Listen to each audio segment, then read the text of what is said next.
Hello students, this is B. Ishwaraya, Assistant Professor of Commerce.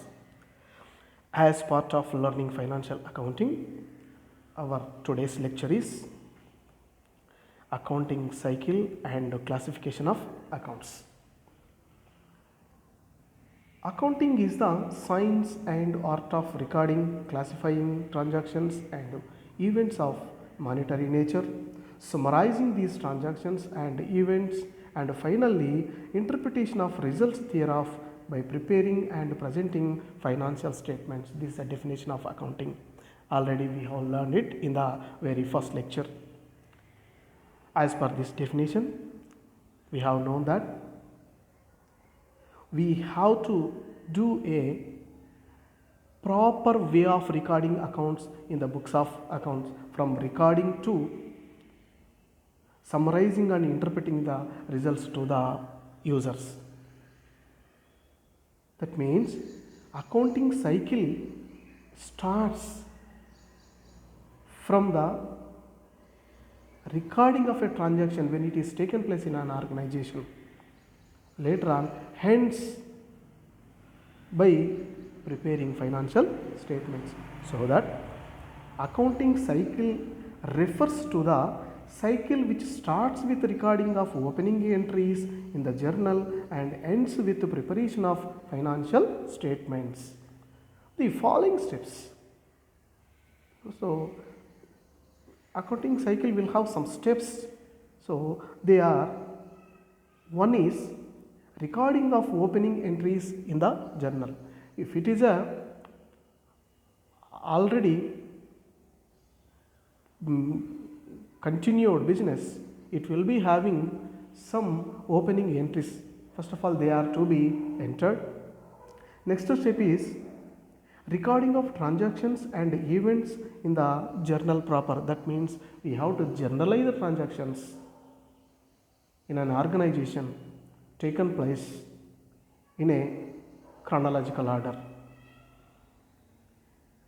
If we are preparing special journals, then we have to prepare subsidiary books like purchases day book, sales day book, purchases return book, sales return book, cash book, and general journal. See, these books are to be prepared. Third step is posting of journal entries in appropriate accounts in the ledger. So as per the entries recorded in the journal, so we have to classify the accounts and those accounts are to be posted in ledger. Fourth step is preparation of trial balance. All those accounts available in the ledger should be balanced.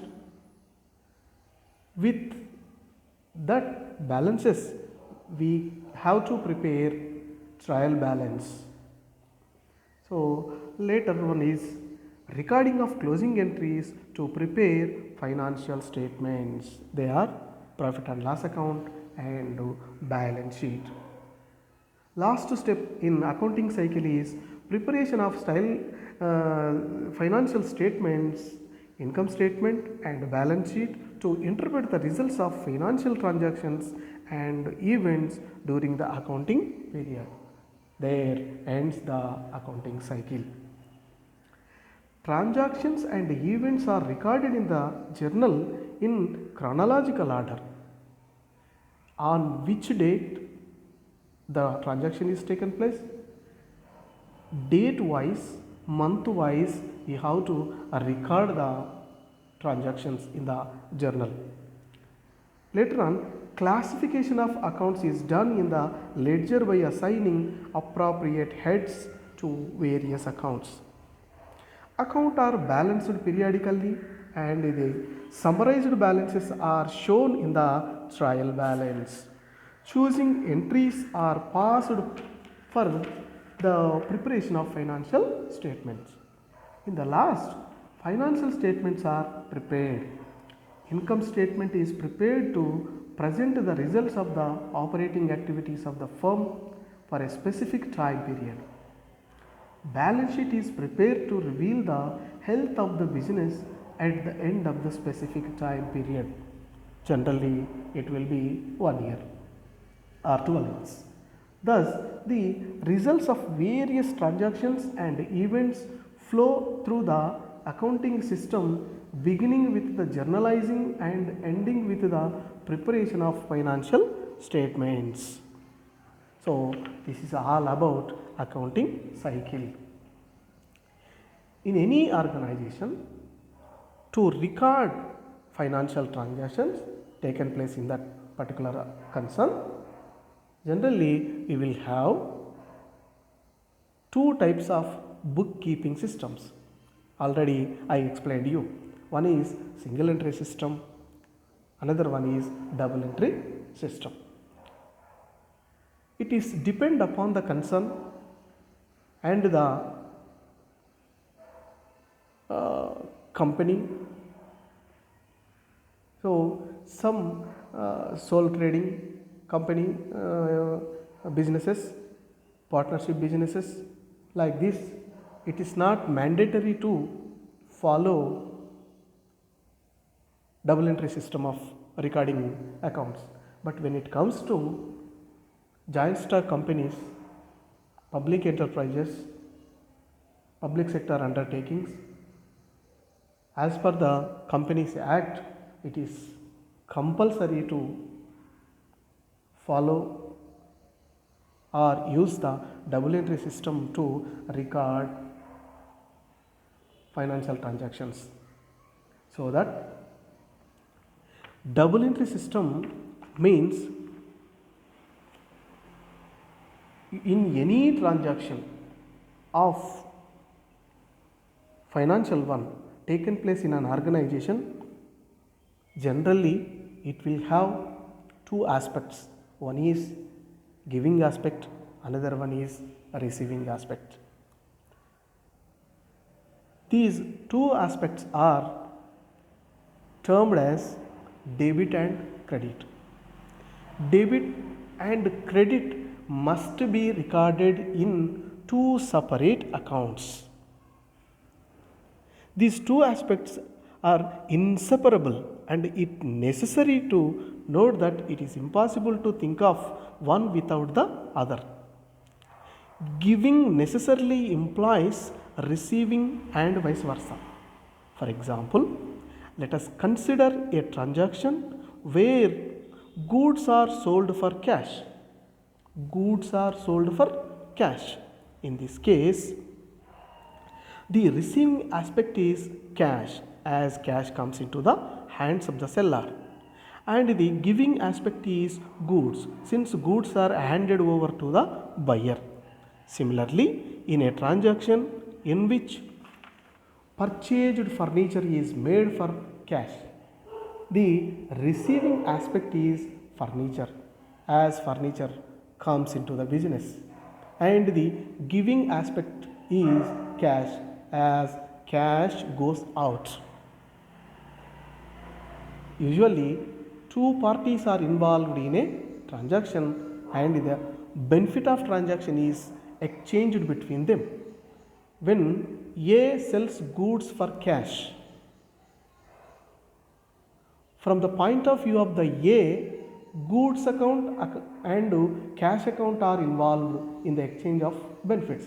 However, if the sale is on credit basis, no cash would come in, since the buyer is obliged to pay the amount only later, and so it is buyer's account which is considered as receiving the benefit. Thus, buyer is represented, buyer in the sense customer, represented by point number 1, in the case of a credit transaction, by his personal account, and in the second point, in case of cash sales transaction, by cash account. Next, the terms debit and credit are used in accountancy to represent the receiving and giving aspects. The debit denotes the receiving aspect and the credit the giving aspect. It would be necessary to record both these aspects to get complete record of any business transaction. This system of recording the twofold effect of each transaction is called the double entry system. For recording the two aspects of each transaction, two separate accounts are opened in the books,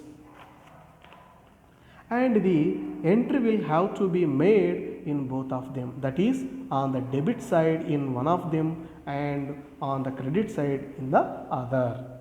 In other words, for every debit there must be a corresponding credit involving an equal amount. This is called the principle of double entry. As we are recording both debit and credit in the books of accounts, it is very much useful to avoid the errors. Easily we can rectify the mistakes or frauds or errors if it all taken place while writing or calculating or balancing. So that nowadays all the business concerns are using double entry system of bookkeeping. To maintain this double entry system of bookkeeping in the books of accounts, all the accounts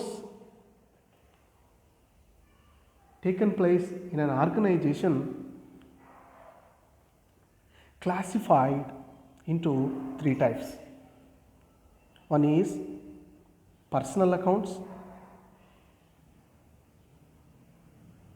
second one is real accounts, third one is nominal accounts. Well, let us learn about personal accounts. Personal accounts means accounts which related to individuals, banks, financial institutions, firm, companies, cooperative societies, and so on are known as personal accounts. The personal accounts are related to natural persons, artificial persons, and representative persons. So that personal accounts may be classified into the three categories. One is natural personal accounts. Accounts such as Ram's account, Sunil's account, Sita account. So, like these are natural personal accounts. Second one is artificial personal accounts. Accounts of firms, companies, banks, cooperative societies, financial institutions are artificial personal accounts such as Ramco Cement Company account, Reliance Industries Limited account, Hyderabad Club account, etc. Third one is representative personal accounts. The accounts related to outstanding expenses, prepaid expenses, income received in advance, accrued income are representative personal accounts. For example, still some rent is to be paid, that means rent outstanding is there. Insurance prepaid, interest still it is due, so that not received so far. Commission received in advance. All these are examples for representative personal accounts.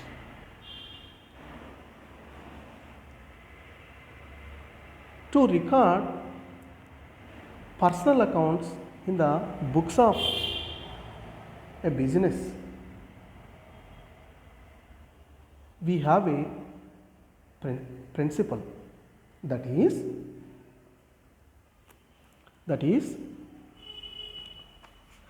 debit the receiver, credit the giver. Debit the receiver, credit the giver. That means if the person who receives the benefit, his account will be debited. The person who gives the advantage, his account will be credited. That means the account of the person receiving benefit of the transaction will have to be debited, and the account of the person giving the benefit of the transaction will have to be credited. For example, A gives 1000 rupees to B. A gives, say for example, A gives 1000 rupees to B. That means B is the receiver, A is the giver. Here we have to consider only personal accounts.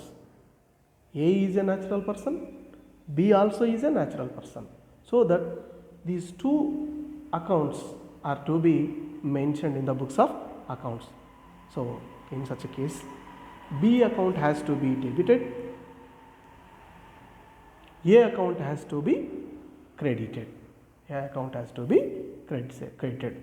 So that principle of personal account is debit the receiver, credit the giver. Credit the giver. Next, when it comes to real accounts are related to assets of that particular concern. Assets will be having two types: tangible assets, intangible assets. Tangible assets means which can be touched and seen, like furniture, building, machinery, loose tools, etc. Intangible assets means which cannot be seen or touched. For example, goodwill, trademarks, patents, copyrights, preliminary expenses, and so on. See, relating to these assets, if you want to record entries in the books, we should have a principle. There is a principle. That principle says, debit what comes in, credit what goes out. Debit what comes in, credit what goes out. That means any asset comes into the business, account of that particular asset has to be debited. If at all any asset is gone out, account of that particular asset has to be credited. As per this rule, let's have one example. Purchased machinery for rupees 20,000. In this case, machinery account and cash account are affected. Both are real accounts. As machinery has come in and cash has gone out, machinery account will be debited since it is coming into the business. Cash account will be credited because asset will be going out from the business as per this transaction. In another example, paid cash to Ganesh. See, in this transaction, cash is there, Ganesh is there. Cash is a asset, Ganesh is a person. So, as I earlier said, in every transaction, definitely there will be two aspects. Two aspects. Here the two aspects are, one is cash, another one is Ganesh. Cash is paid, that means asset is going out from the business. As per the accounting rule of real accounts, when an asset goes out, that has to be credited to that account. Ganesh is a person. As per the accounting rule of personal accounts, Ganesh is a natural person getting advantage, so that debit the receiver, so that Ganesh account has to be debited. Ganesh account has to be debited. Consider another transaction in which cash is received from Murali amounting to rupees 1500. The two accounts affected by this transaction are cash account, a real account, and a Murali account is a person account. Murali has given the benefit 1500 to the business, and therefore his account will be credited as per the rule. Credit the giver, cash account will be debited according to rule 2. According to rule 2. Next one, nominal accounts. When it comes to nominal accounts, the accounts related to income, expenses, losses and gains are classified as nominal accounts. For example, wages account, salaries account, purchases account, sales account, discount account, loss by theft, etc. fall in the category of nominal accounts.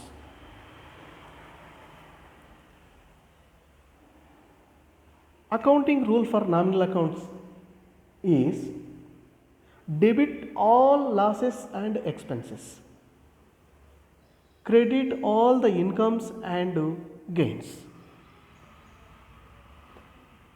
Debit all the losses and expenses, credit all the incomes and gains. In other words, when an expense is incurred or loss suffered, debit the account of the expense or the loss, and when any income is earned or gain made, credit the account of the income or the gain. For example, paid salaries of rupees 3000. As a result of this transaction, the accounts affected are salaries account, which is a nominal account, and cash account is a real account. As salaries represent an expense, salaries account will be debited, cash account will be credited as cash has gone out from the business. In another example, received cash of rupees 500 as commission.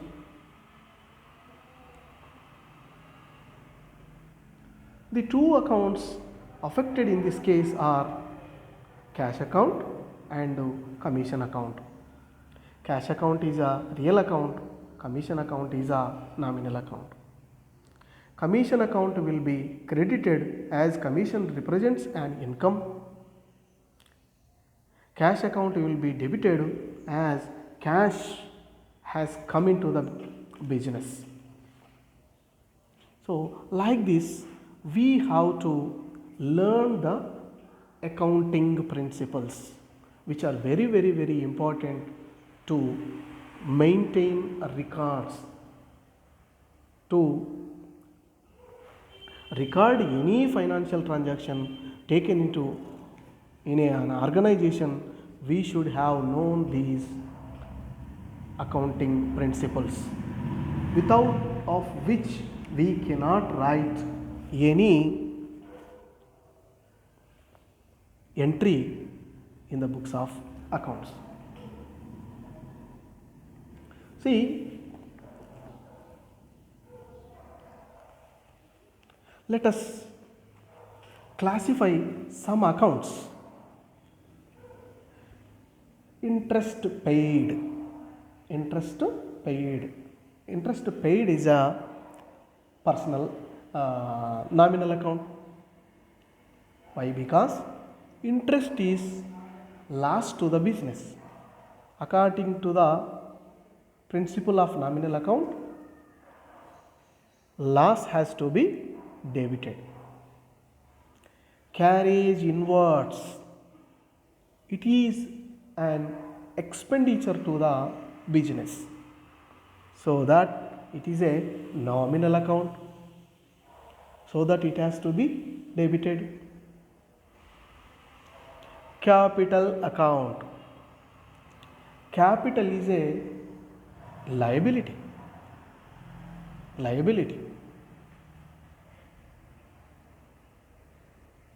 But liability, capital should be considered as a person. X capital account, Y capital account, so in the name of owner, so that it is a personal account,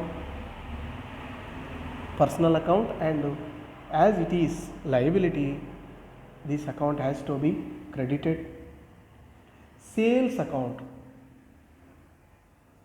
Generally, sales means we have to keep in mind that it is goods sold. Sales means goods sold or services provided. Here, sales account comes under nominal account. It has to be debited. Drawings account, it is a personal account. Drawings account is a personal account. Prepaid rent account. Prepaid rent account. Actually, only rent is given, rent is loss, so that it can be debited as per the nominal account rule. Here it is prepaid rent account. That means in advance we paid rent, there is a liability. So this prepaid means in the business point of view, it is asset. So that it is a it is actually prepaid rent is a asset. So interest received in advance. So next one is traveling charges, expenses, accrued interest,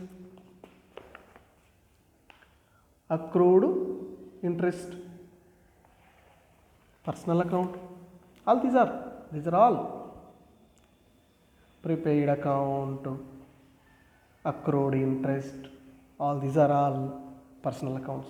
Bank account, personal account, comes under personal account rule.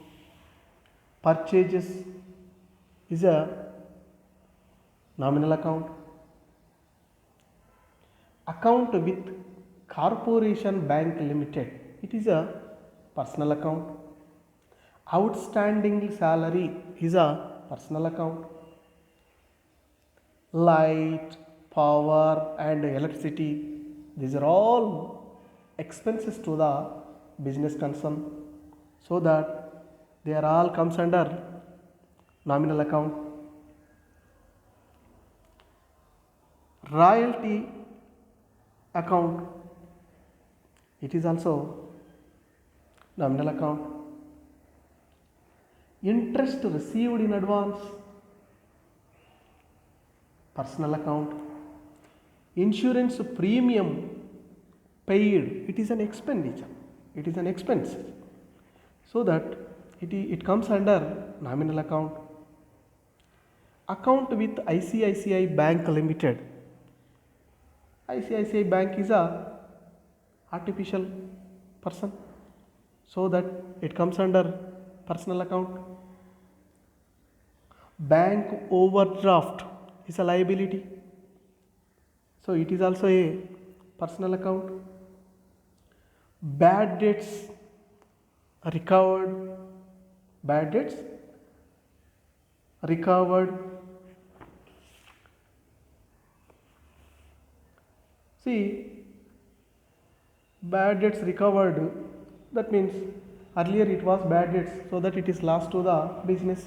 Now they are realized, so it is income to the business. This can be treated as nominal account.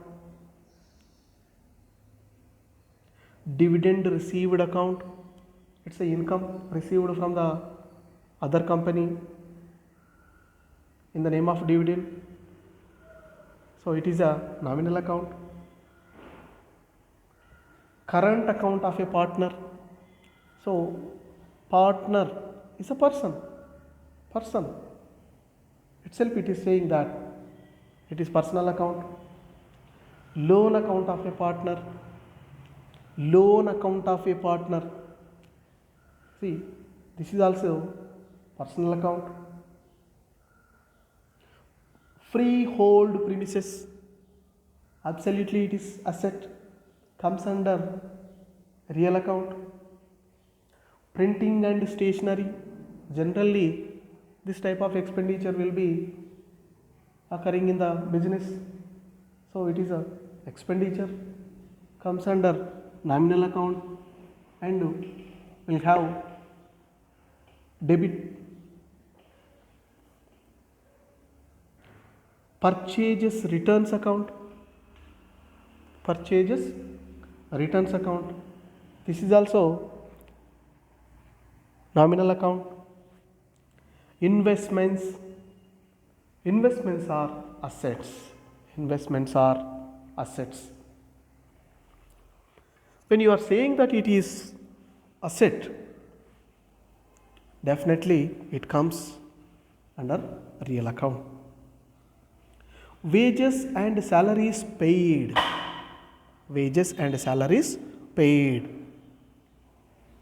so these are all expenses to the business concern, so that comes under nominal account. Rent outstanding account is a personal account. See, here one thing we have to remember, whatever it may be, if we pay in advance, if we receive any amount in advance, if any amount is due which is to be received, accrued income, all those things are personal accounts, personal accounts. Samir is a debtor, Samir is a debtor's account. See, debtor itself is saying that it is asset, but here it is Samir. Samir is a person, personal account. Goodwill account, goodwill is an asset, intangible asset. It comes under real account. Patents and trademarks, patents and trademarks. See, these are also assets. Assets accounts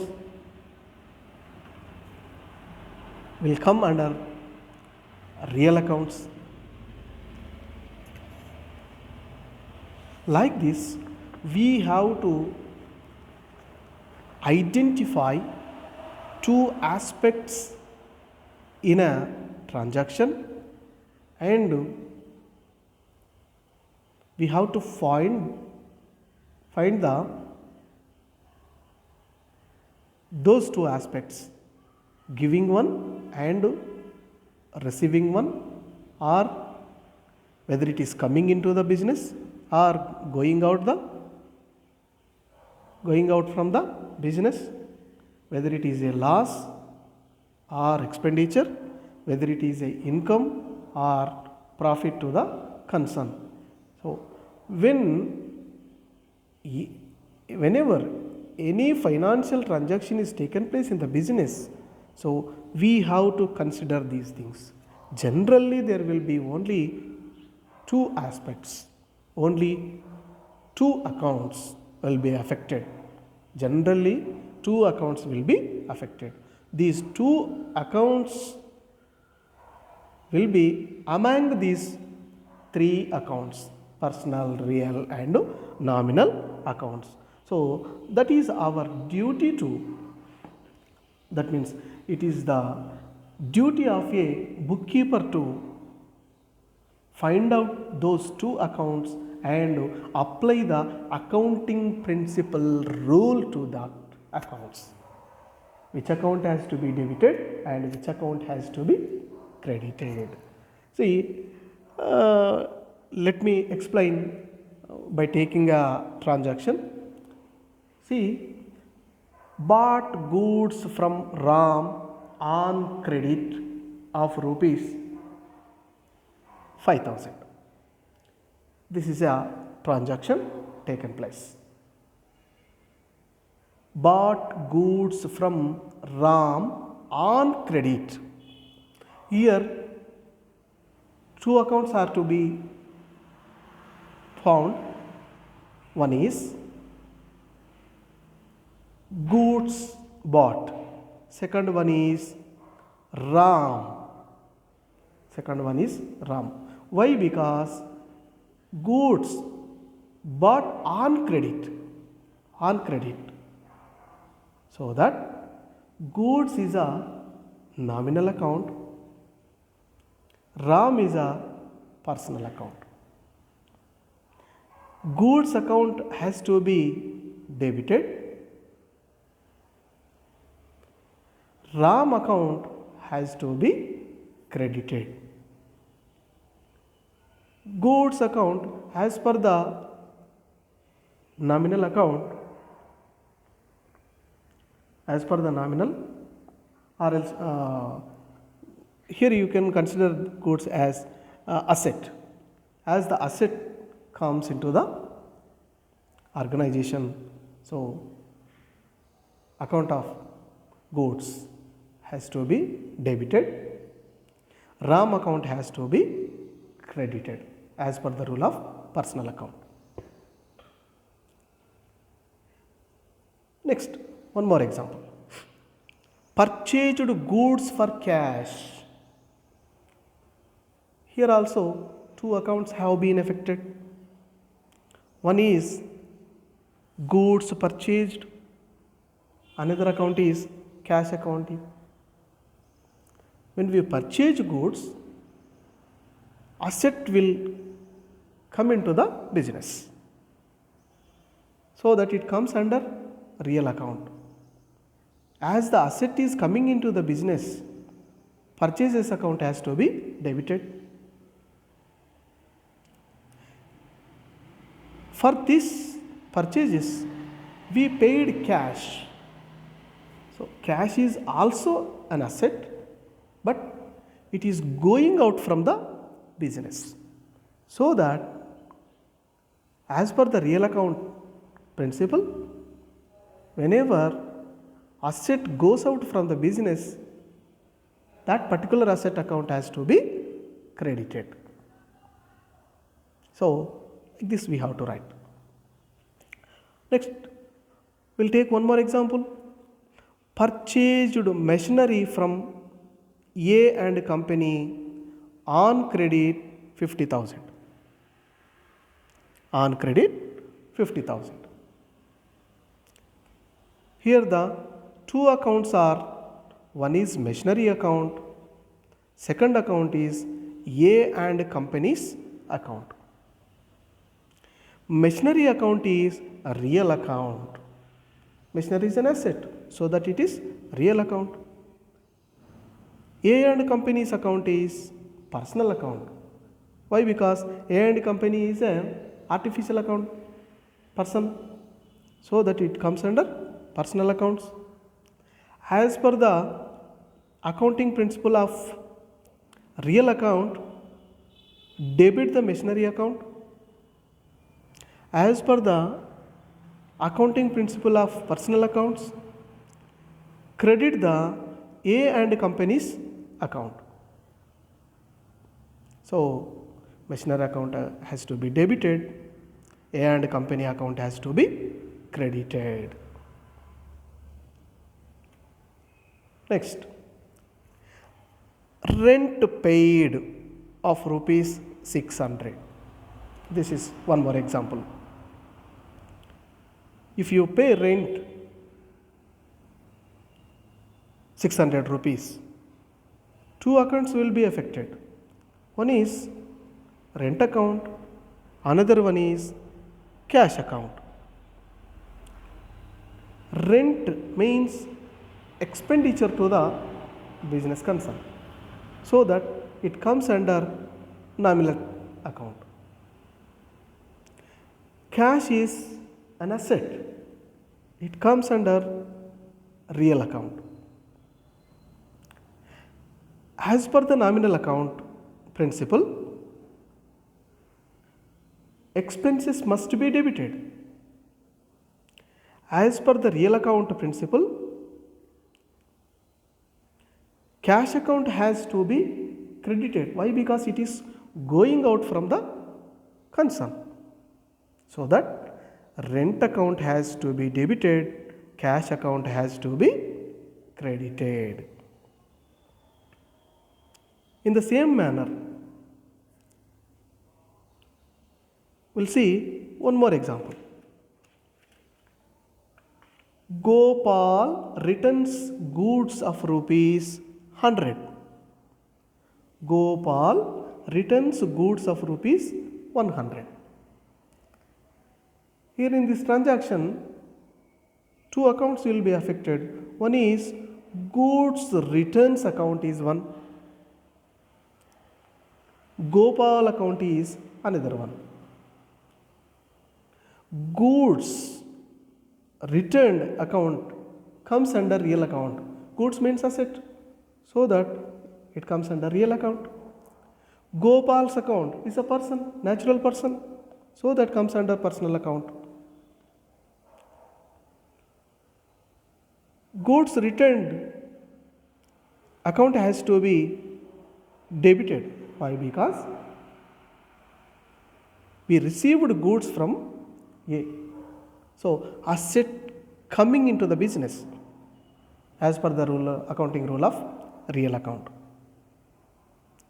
Gopal is a person giving benefit to the business, so that his account has to be credited. So, like this, every transaction has to be analyzed in this manner. You can take any type of financial transaction, definitely will have two aspects. If to make you confuse,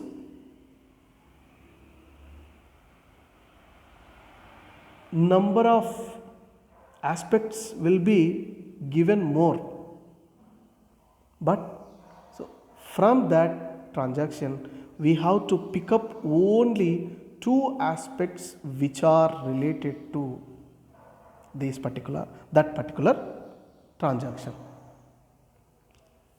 Like will be given like this: X purchased goods from A and paid to him cash of rupees 50,000. See, in this case, goods also given, A is a person also given and cash also given. When the cash is given, asset is given to the seller, need not consider the name of that seller. Then we will have only two accounts. One is goods purchased and another one is cash paid. How these two accounts are to be recorded should be according to their accounting principle. So, like this, every transaction has to be analyzed and recorded in the business books of accounts of businesses. Okay, so let us meet in the another class with another topic. Thank you. Okay.